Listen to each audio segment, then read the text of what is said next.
নমস্কার বন্ধুরা, মণিদীপা ক্রিয়েশনে আপনাদেরকে অনেক অনেক স্বাগত।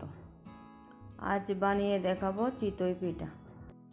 ভিডিওটি শেষ পর্যন্ত দেখুন। যদি ভালো লাগে আমার চ্যানেলটি সাবস্ক্রাইব করে দেবেন প্লিজ। প্রথমে নিলাম পরিমাণ মতো চালের গুঁড়ো আর দিয়ে দিলাম পরিমাণ মতো নুন। এখন নর্মাল জল দিয়ে একটা ব্যাটার তৈরি করে নেব। এই চিতই পিঠা তৈরি করতে বেশি উপকরণ লাগে না, শুধু চালের গুঁড়ো, নুন আর জল দিয়ে মেখে নিলেই হয়ে যায়। জলটা অল্প অল্প করে দিয়ে মেশাতে হবে, নইলে বেশি পাতলা হয়ে গেলেও হবে না, বেশি ঘন থাকলেও হবে না।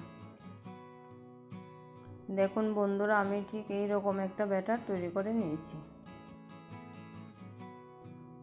আমি অল্প অল্প করে জল দিয়ে একটা ব্যাটার তৈরি করে নিয়েছি।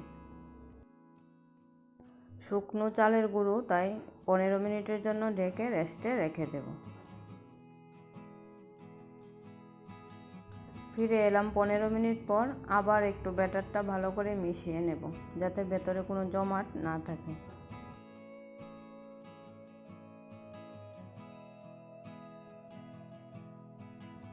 ব্যাটার তৈরি করা হয়ে গেছে। এখন আমি একটি মাটির সরায় আজ পিঠা তৈরি করব, তাই সরাটা 15 মিনিট ধরে গ্যাসের উনুনে বসিয়ে রেখেছিলাম।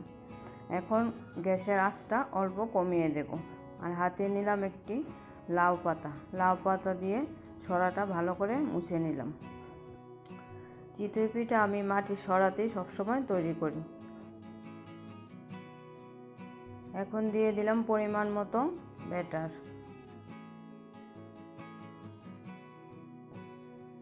একটা বাটি দিয়ে ঢেকে দিলাম আর উপরে অল্প জল দিয়ে দিলাম।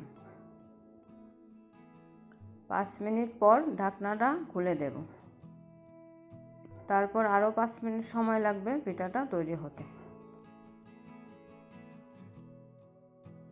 দেখুন বন্ধুরা, পিঠার মধ্যে এখনও জল বাষ্প হচ্ছে। যখন জল শুকিয়ে যাবে তখন পিঠা আপনি থেকেই চারদিক থেকে উঠে আসবে।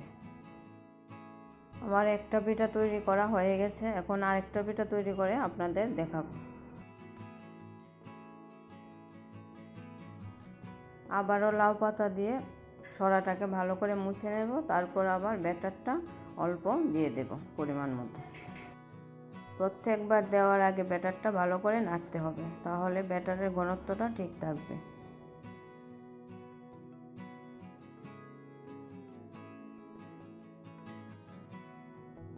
আবারও বাটি দিয়ে ঢেকে দিলাম 5 মিনিটের জন্য। 5 মিনিট পর ঢাকনা খুলে দেব। তারপর আরও 5 মিনিট রাখলে তাহলে পিঠা তৈরি হয়ে যাবে। একটু সময় নিয়ে পিঠাটা তৈরি করতে হয়। মাটির সরায় তৈরি করা চিতই পিঠার একটু আলাদাই টেস্ট হয়। দেখুন বন্ধুরা, আমার চিতই পিঠা কতটা জালিদার হয়েছে। দেখতেও সুন্দর, খেতেও ভালো। আপনারা অবশ্যই ট্রাই করবেন। খেজুরের গুড় আর চিতই পিঠা। ভিডিওটি শেষ পর্যন্ত দেখার জন্য ধন্যবাদ।